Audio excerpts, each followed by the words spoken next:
What's up everyone, and welcome back to a new part of this What If. So a few weeks back, I started making this new scenario which was suggested by a lot of people, and I think the idea is pretty cool. You guys seem to have liked it a lot and wanted it more, so yeah, I'll be continuing this one and we'll see where it goes in the future. However, I want to try something that I don't normally do, but it'll be a good way to gauge interest. Since I have so many other What Ifs running right now, and I want to see if people are actually interested in this one continuing, I want to set a goal on this video. I want to see if you guys can get this part to hit 2,000 likes, and if it does, I'll continue with a part 3, sometime in the near future. So be sure to like the video so I know if people want me to continue it. Anyways, as a little refresher, we left off with the group on their quest to find the Dragon Balls, with Yamcha and Puar joining the squad early on in order to actually pull off a scheme to get the Dragon Balls for themselves. At the end of the last part, the group split up into two subgroups. Raditz led one to help seek out Master Roshi, while Kakarot led one that's going to find Chi-Chi for Ox King. With that out of the way, let's continue on from here. Kakarot's group of him, Yamcha, and Puar head off on their search for Chi-Chi. They venture out a little far from the mountain, and eventually, Kakarot ends up running to some small girl, which is obviously Chi-Chi. That wasn't really hard at all. They head back to Ox King with her, and now they just have to wait for the other group to come back with the fan. Without the Nimbus, this journey is going to take a little longer for both groups, especially for Raditz's group as they actually have to cross the ocean and find Roshi again. Nothing too different happens here though. Roshi doesn't end up having the fan because he threw it out on accident, so he comes along with the group back to the mountain and is going to put out the fire on his own. The two groups arrive back, and everything is in place. Roshi puts out the fire, and nothing too big changes overall. Pretty standard. As for the Kamehameha, Kakarot actually tries to attempt it himself, and he ends up being able to do it somehow, although it's a really weak version of it. Raditz does the same, and it has a similar effect. Pretty interesting to see that these two kids were able to pull it off, given how long it took Roshi to learn it. But considering their martial arts experience, and their naturally stronger Saiyan physiology, it kinda makes sense. However, one thing did change that will affect the future.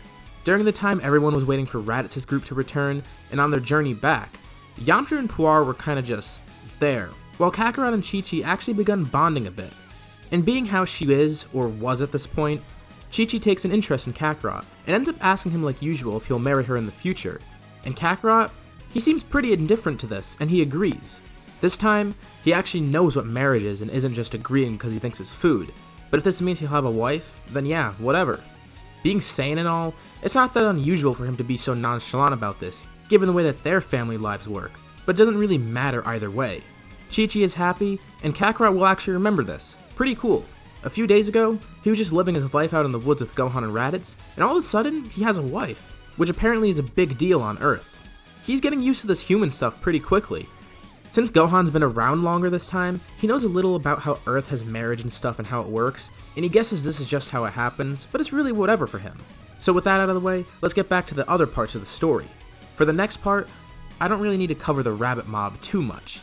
Nothing substantial happens that'll affect the story, and I mean it wasn't really that crucial overall.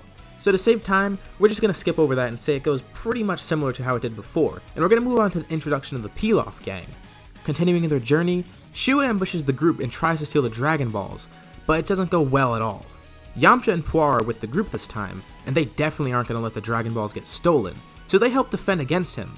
On top of that, there's also Raditz there, and Kakarot isn't as passive as Goku would be in this situation, and obviously it's pretty much the same for Raditz. So they have 3 strong people actually actively fighting back, and it doesn't really go well. Together, the twins along with Yamcha are able to actually defeat Shu and protect the Dragon Balls.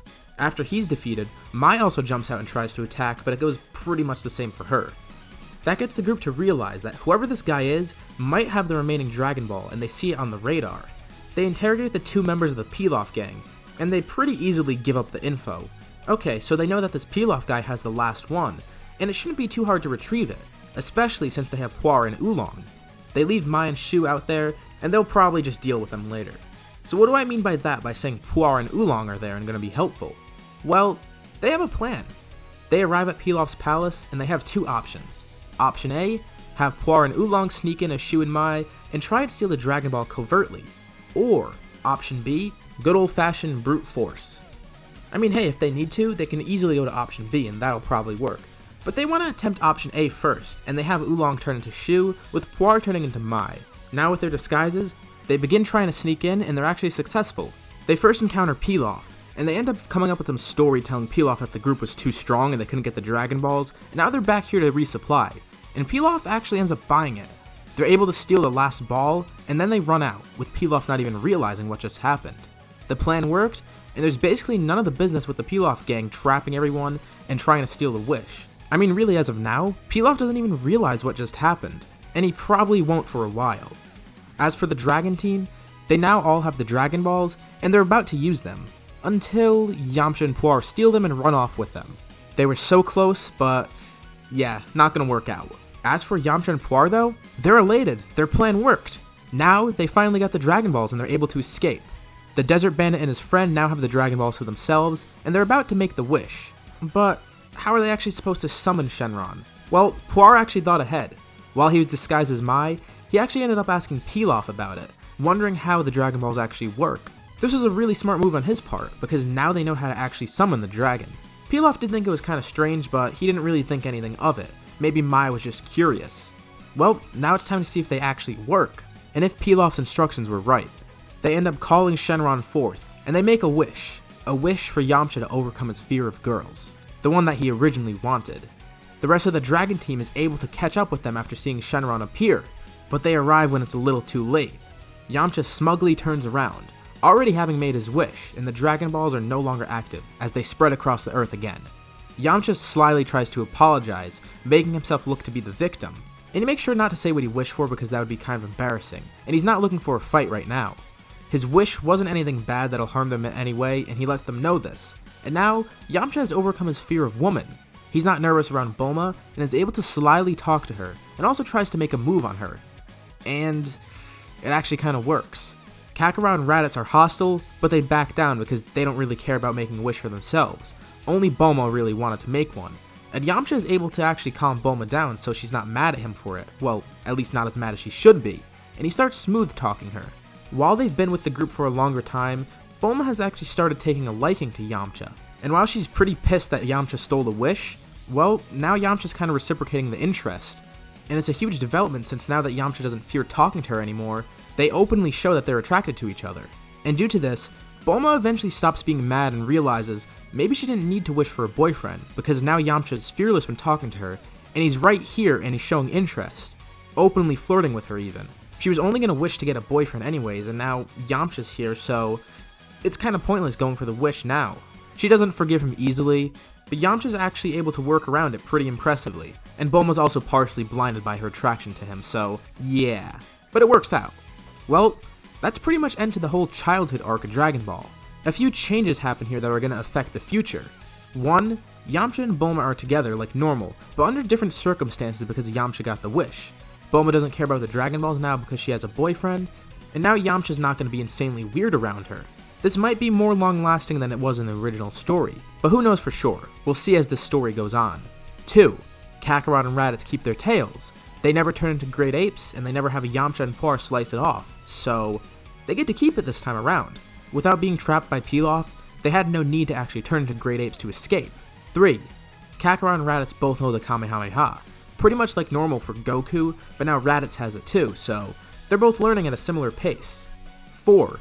Kakarot is pretty much engaged with Chi-Chi, I guess, and he actually knows it this time. Well, much later on, but he remembers it this time and actually knows what he got into. So he kinda has a fiancé already. A little weird at his age, but whatever. And of course, number 5, Grandpa Gohan is alive. He didn't die in this scenario, so he's still sticking around and raising Kakarot and Raditz, and that's gonna affect their futures too. So overall, the way this saga was structured here only causes a few changes in this saga, but they're all gonna have big implications and effects later on in the story, even if they were small in this part. For now, Raditz and Kakarot are able to return home, and they tell Gohan about what happened. Gohan is pretty interested to hear this all. They met some new people, learned some new things, and to top it all off, they met Gohan's former master. That gets Gohan thinking, why not send the boys off to train with Roshi? They already know him, and Roshi knows that Gohan has trained them, and with his recommendation, Roshi is sure to take them as students. He suggested to the two boys, and they're obviously up for it. They agree, and now they can head off and find Roshi and train with him. The two arrive at Kame House, and they greet Master Roshi. They tell him Gohan sent them there, and that they want to train here now and get stronger. Roshi this time is a lot more willing to help out, especially with the recommendation from Gohan, and that's partially the reason why he doesn't require them to go find some girl for him. But also, there's another reason that he didn't ask them to find a girl for him to actually become students. Why is that? Well, Without the Nimbus, it took some extra time for Kakarot and Raditz to actually head back to Kame House, so someone got there before them, and they gave Roshi a gift of dirty magazines. So Roshi's horniness is already dealt with. That is something I never thought I'd say out loud. Anyways, that's already dealt with. But why is it dealt with, and who got here before them? Well, it's a young monk child named Krillin. Given the two of them are a lot more disciplined, Krillin is still a little wary of them, but they don't really get off on the wrong foot by making fun of him like Goku kinda did. But then Roshi starts to think, well, maybe Krillin fulfilled his requirements, but Kakarot and Raditz kinda didn't, and now he's gonna be training 3 people, so he begins to reconsider, and then he ends up telling the 3 of them to bring back a pretty girl to him, so they can actually fulfill his requirements and begin the training. Again, this is gonna take kinda long since they don't have the Nimbus, but they're gonna go off and do it anyways. Kakarot and Raditz think it's kinda weird, but Krillin's pretty indifferent to this requirement, and the 3 of them head off. On their journey, they end up hearing some girl cry out for help, and they end up finding some blue-haired girl sitting there while the police are in a standoff with her, while she's yelling for help. They help the girl out, and they find out her name is Launch, and they bring her back to Master Roshi. We'll end off this part here. So what do you guys think about this part, and what do you think is going to happen in the next part? How well do you think Kakarot and Raditz's training will go, and how will their relationship with Krillin form? What will change about the introduction of Launch?